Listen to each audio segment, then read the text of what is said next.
Skibba-dong bong, skabba-dabba-ring-dong. Skabba-bong-bong-ba-ba-dabba-ring-dong. Give it away, give it away, give it away. What? Okay, ladies and gentlemen, welcome back.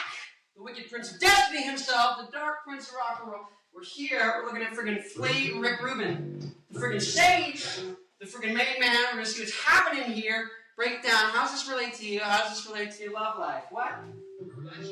Okay. You're so hard for so little time each thing. But just keep them really simple. Keep it simple. Ba-da-dum. Ba-da-dum.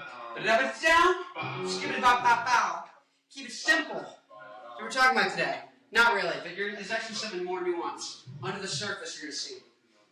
Don't go too notey. Why is he saying that? People don't realize.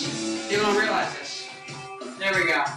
Okay, we don't need to hear that. That's disgusting. No, but so why? Why is this disgusting? Wait, let's see. Wait, I want to get the real quick for you party people. No, to the video. Why is this disgusting? Why? Why can I be saying that? Why can I be saying that? First off, boom, boom, boom, boom. I'm gonna log on friggin' Kiedis. Anthony Kiedis from the Archpa, Red Hot Chili Piper. Archpa, friggin' whatever. Anyways, the whole idea that friggin' Ricky Sticky Rubin here is hitting on is a beautiful, beautiful thing! No, so it's this idea that, like, if you're writing music, if you're trying to, like, make anything, musicians fall into this trap. How many notes are on that guitar? How many notes are on that guitar? You see that? Dora. How many notes are on the guitar? Do you hear that? Oh, wait. 12. There's 12 notes on the guitar. So, how many beats are there in a measure? 4. Maybe up to 16. How many different combinations of stuff can you do? You can do a lot, but how many of them sound good? Typically, most melodies, most notes either go into an 8-note scale, a 7-note scale, or a friggin' 5-note scale. So really, most people out of the 12 are only using 5 or maybe 7 notes at a time. Now, so you go, 5 or 7 notes, how do I feel about that? Let's do a lot of opportunity calling to do a lot of things. Yeah, and then you go 16th notes. You know, there's 16 notes in a 4/4 bar. You know what that means? But like 1, 2, 3, 4, 1 and 2 and 3 and 4, and 1 and 2 and 3 and 4. Not triplets, but whatever. That was 12 in beats or whatever. 1 and 2 and 1 and 2 and 3 and 4, and 1 and 2 and 3 and 4, and 1 and 2 and 1 E and but really it's like you only have 7 notes or 5 notes, and how many combos back and forth can you do? And so this is the thing that the 70s, like AC/DC, Motorhead, all of these bands from back then understood, that Rick seems to be the only guy who remembered the lesson. It's that you can't discover, it's really hard to discover anything new with just notes. Because you only have like 5 or 7 combos. So if you listen to every AC/DC song, it's the same 5 or 7 notes. In that band, it's like 3. And same with punk songs. What can you change? It's the rhythms. The rhythms is the big open door to changing stuff.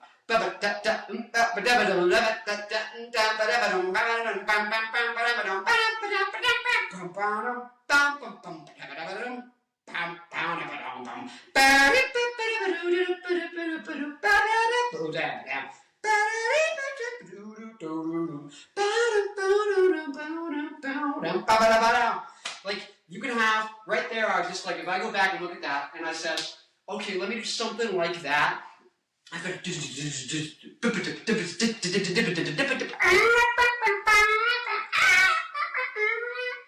like, I can hear the instruments coming in, horns. Listen to a band like Oingo Boingo for a good example of that, but like just there's so many different rhythms, so many different ideas, so many different melodies to play off of. I'm like, okay, I'll have the bass do one of those ideas, the drums do one of the rhythms, maybe take out an extra note or something so that it's new, experiment with it, and then hear how these two things interact. I pick the bass, I pick like, okay, the bass only's got, whatever 5 notes they can do. But if I say they've got 5 notes, but they can put them in 16 different places at different times, instantly you see like, oh wait, there's way more different options. And then I say they can either line up or not line up with the drums, and then the drum, you know what I mean? So then you're like, okay, and they can do, and the guitar also can do 5 or 7 notes that can line up with or not line up with, and all the different 16 spots, so to speak, within that normal kind of like, bar. And then bar to bar, one of them can change slightly by adding or shifting a thing slightly over, and they both can do that. And then before you know it, you're like, holy cattle ranch. We've got infinite. We've got infinite songs right there. But if you just go everything, you're trying to make everything fit everywhere, it takes it away, because all of it's in the contrast.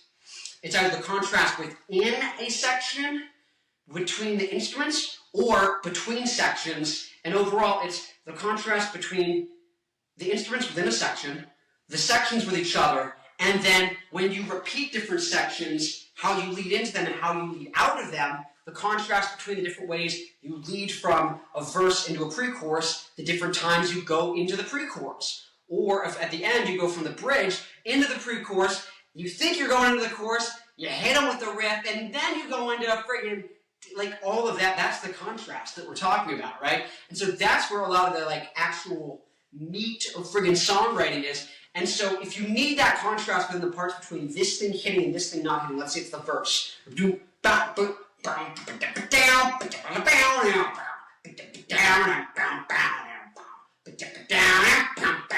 the fact that the singer's lining up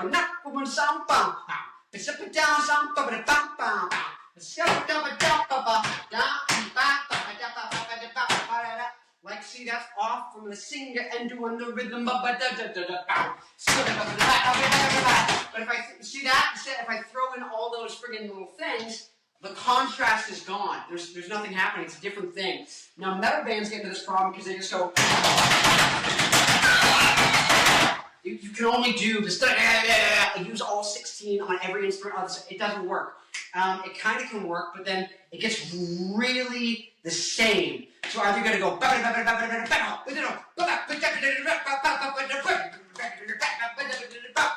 You need to have contrast within the rhythm then, but now you're going much faster, but it's the same friggin' thing. You need to have the contrast.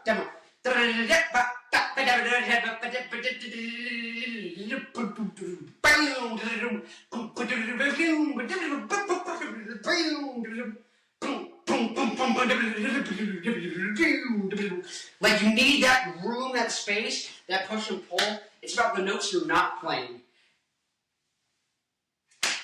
That's the thing they say. So AC/DC, every song is bam, bam, bam, bam, bam, bam, bam. Like even the Rolling Stones got that, and I'm not the biggest Rolling Stones fan. Then again, I haven't listened to a lot. There's a lot to go through. I went through Bowie, and a lot of it wasn't good. The stuff that was good was great, but if you make 50,000 records, and you work with like the greatest artists that are currently working every single time, a new batch, you're guaranteed to get a couple really good songs, across that whole thing. So, but that's the whole concept is, you want that contrast of instruments within the section, and if you play all those notes, you play them every single spot, the contrast ceases to be there. If I start fast, I can't then stay fast, because fast is contextual. Our human brains perceive acceleration or deceleration. It's how quick things are changing. It's, you know what I mean? It's not how fast am I going, it's how much am I changing between how fast I'm going, right? So like when you're in a car, if you go from 0 to 60, oh my God, feels crazy. That's where the energy is. Literally, if you think about energy, force is mass times acceleration. So however big the thing you are that's moving, acceleration is changing that speed from 0 to 60. It's that change, that fast. It's how fast did you change? Was it in 5 seconds or was it in 1? That's going to be very different acceleration, very different force, and the force exerted over distance, over time, is energy. It's literally energy. And so, when you think about rock music, it's energy, it's power. It's really how much energy is given to you, through listening to the song, how much power is going into you. And so that's how you actually think about rock music in a way that's intelligent, or just coherent, is, okay, how do I engineer things, or how do I, play around with things, or have fun with things, or explore things, and, see how it gives more power or less power to the listener when they're doing it. Because it's like, if you put out a song that gives you a lot of power, and, a lot of energy, You're like running. That's why like anytime you see a workout playlist, it's rock music or it's rap music that gives you a lot of power, which is just rock music at that point. The lyrical style does not change, and the instrumentation too. Rock is not about specifically having the guitar, specifically having the drum, specifically having the singer.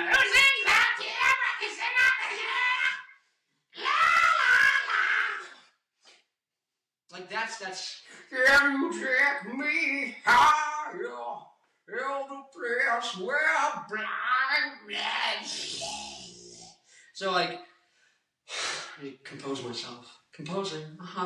So, get it? It's a music reference. No, so here's the thing. I'm trying to compose myself. What am I doing here? What am I doing here? What am I doing here? Talking to you. So, it's about getting power over to people. And so, the power is perceived through the acceleration. I'm going to say that again, slow it back down for you.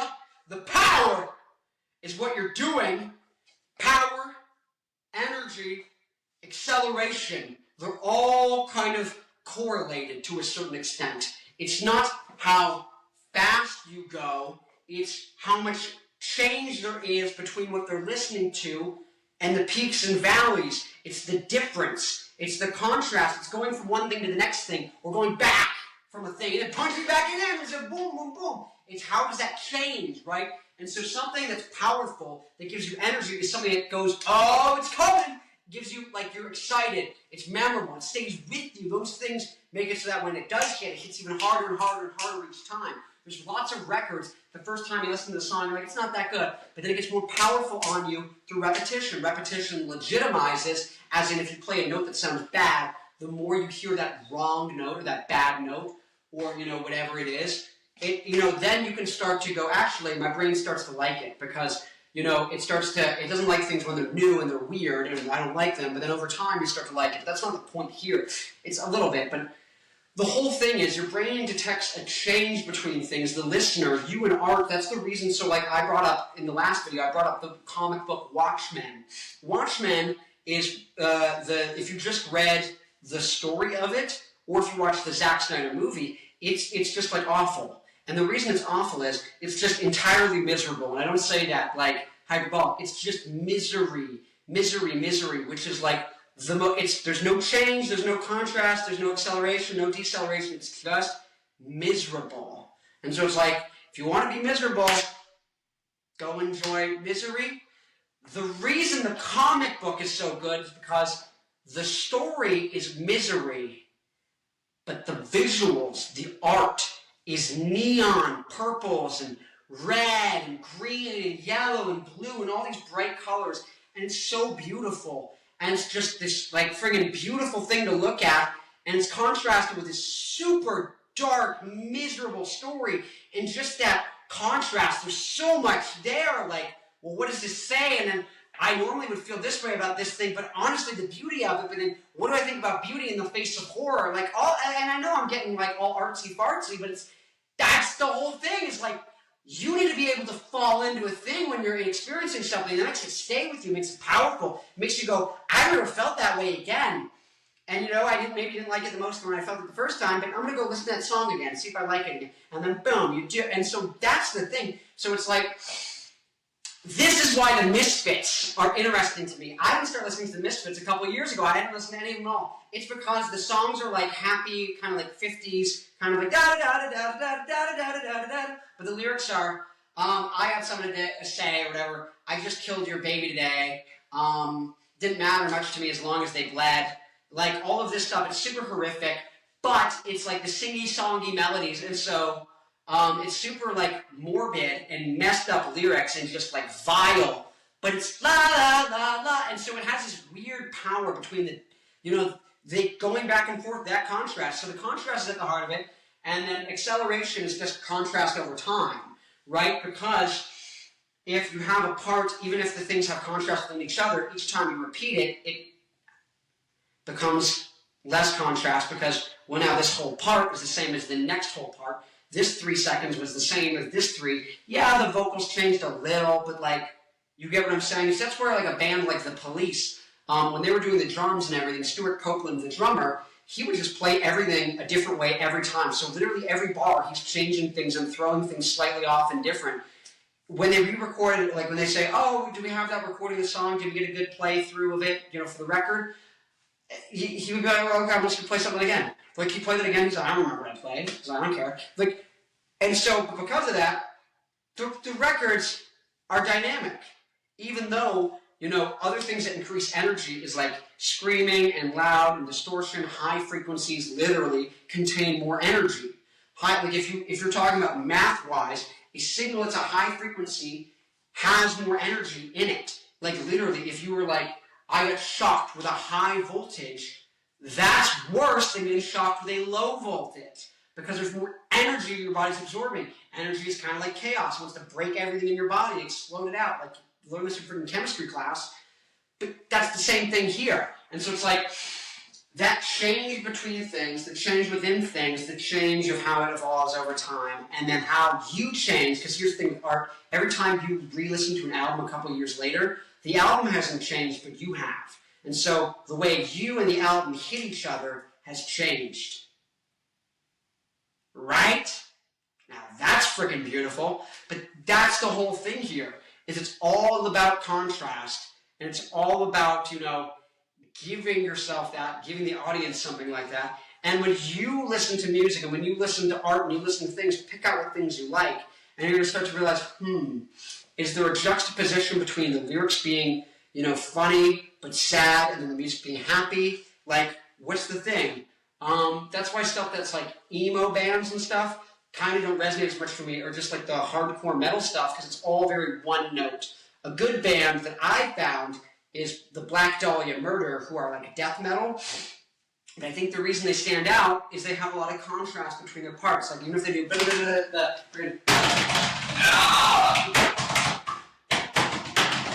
they'll like mix things up. Slipknot's a really good example of this. They have that very like aggressive metal sound for someone who didn't grow up listening to metal, didn't like metal, but they have such like contrast, and it's so tastefully done, so to speak. It's well done. So that's what people say is like contrast without it being like sounding bad, because it's like this isn't actually contrast because I've heard something like it before. It's predictable. That's why when a movie is too predictable, people don't like it. It's the same thing with your song too. So the bands like AC/DC and 70 bands from the 70s, Motorhead, they knew change the lyrics, change the rhythm, change where everything comes in together, but the notes are the friggin' same, right? That's the thing. It's like, what makes a good riff? Yada yada yada. The guitarist from Deftones talks about this, and the guitarist from Royal Blood, bassist Mike Kerr, does the same thing. And the guitarist from Deftones, he was saying, I just change. I have a guitar, and every album I just move the strings so it's in a different tuning, so that when I put my fingers down, the shapes I know, it makes a different noise. And so I never have to play a different song on the guitar. I never have to come up with different shapes, different notes. Everything else changes for me. I just pick up a different guitar, right? I don't even know how I got into that or why I got onto that. I can't remember. I have to probably think about it for a second. But all this is to say is like, there's a million ways to do it, but one of them is to be, you don't need to change the notes, you don't need to change come up with this new, you're not going to invent new notes. I mean, if you will, if you're Jacob Collier. But then it gets to a certain point where once again it's like, okay, well now there's technically no boredom because every note blows into another note. But you get to the same thing where it's like, the interest is marginally in the notes. You need to know 1, 2, 3, 4, 5, 6, 7. Or 1, 2, 3, 4, 5 if it's a 5-note scale. Like, but that's it. You got 5 notes. Like, what are you doing? You've got 4 instruments, and now it's like, when I do a chord on the guitar, it's like a dun dun, like that is actually a pump pump, like a kick, almost like a kick drum on a friggin' drum. And the bass when I go like I do something abrupt and slappy. I'm like, okay, it's a different thing from bum bum bum bum bum bum bum bum bum bum bum bum bum. Like those are all the like when you do the high stuff on the bass fast like that. That's different from bum bum bum bum bum bum bum bum bum. Like that's different, and so all these things have within themselves different rhythms, different instrumentations, different things available to them. And so if you actually use those, That's how you get the song. It's not the notes as much. Like you see, anytime I go bum bum bum bum bum boom,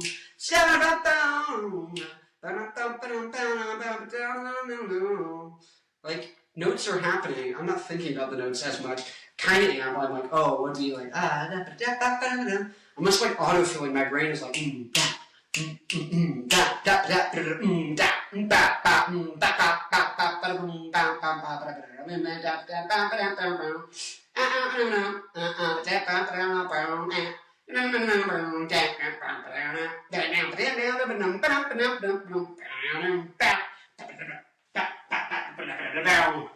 So, experiment with rhythm, do that freaking thing, record yourself, and if you hear something you like, go and try and figure out an instrument, have one instrument do it, and another instrument respond, like Arctic Monkeys' first record is a great example of that. How the invitations on it that will set you up for disappointment and even entertainment, but do not ever please. So down, fiddle on and body they sit down, down. There's all the guitar's call and response. It's the rhythm. It's the same freaking notes. They're just doing like what's called a power chord, right? If you play guitar, it's a basic chord. And all punk music is just that. Most AC/DC songs are just that. And so they get the idea that it's the rhythms, it's those things. Now, as they've gotten later on the other records, they're doing other stuff, and I don't think it's as powerful, you know, in terms of energy transferred to the listener when you listen to it. It doesn't rock as much. It has a lower intensity of rocking. Rock, by the way, too, rock is not hard or soft. It either is intense or low intensity. And low intensity and high intensity don't mean good. Super extreme metal that has no diversity, you could say it has less power because it gives you less energy because it gets boring quicker, sure, maybe. But still, for the moments, it's like, it's peak intensity. It's really high intensity. That's not always pleasurable to have the highest intensity of something, right? Like a hot tub is great because it's warm water, and an ice bath, you know, if you're like trying to like relax and you're not trying to like do a health fitness thing, you're like, okay, well this kind of is like not as enjoyable. I'd rather have like the hot tub water. But if you turn it all the way to where you're boiling and your skin's peeling off, that's clearly not enjoyable. So just more isn't better and less isn't worse, right? And it's like the Smiths is great, but it's clearly less intense than an Anthrax or Slayer song. You know what I mean? It's less intensity. Anyways, so the Arctic Monkeys have gone lower and lower in intensity of their career, and there's nothing wrong with that. But I just didn't like the latest album. I didn't like it. I liked the album before it. It was good. I thought AM was like the sign that like they're just going to keep going down in the intensity, which is like scary for me because they're like, how many good big bands are there? Not even good big bands, but good bands putting out music that's like high intensity. You know, after a certain intensity, it becomes rock, no matter what the genre is. Like Toxic by Britney Spears has enough intensity that's a rock song, right?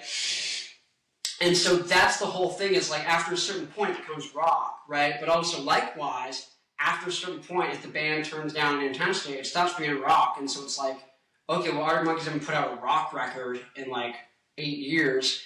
And it's like all these bands, like Queens of Stone Age is turning down the rockness, and you're like, uh-oh. Like, as a rock fan, I'm like, what's going on here? Why are all these bands, and they're getting older, and the rock thing is tiring, and that energy, and that angst, and whatever. I just want to chill out on the porch somewhere and drink a glass of wine. Everyone turns into that. Now, hopefully, we got some friggin' AI, genetic engineering, and we, you know, never turn into old people. We all stacked, jacked, you know, and young forever. Yay! And we get to rock and roll forever. But that's the thing. You've got this thing where it's like rock going away. Anyways, I've went on. I've rambled. Let's see what this next video is going to be about. What's the next video going to be about? Oh, friggin' Nirvana guy. Oh, God. Friggin' Nirvana man. What's Nirvana man doing? Find out in the next video. I'll see you in the next one. Like the video, subscribe. Whatever you think about any of this stuff, tell me down below. Comment Farrell, trigger my band if you like or don't. I don't care. Anyways, see ya. See ya. See you tomorrow.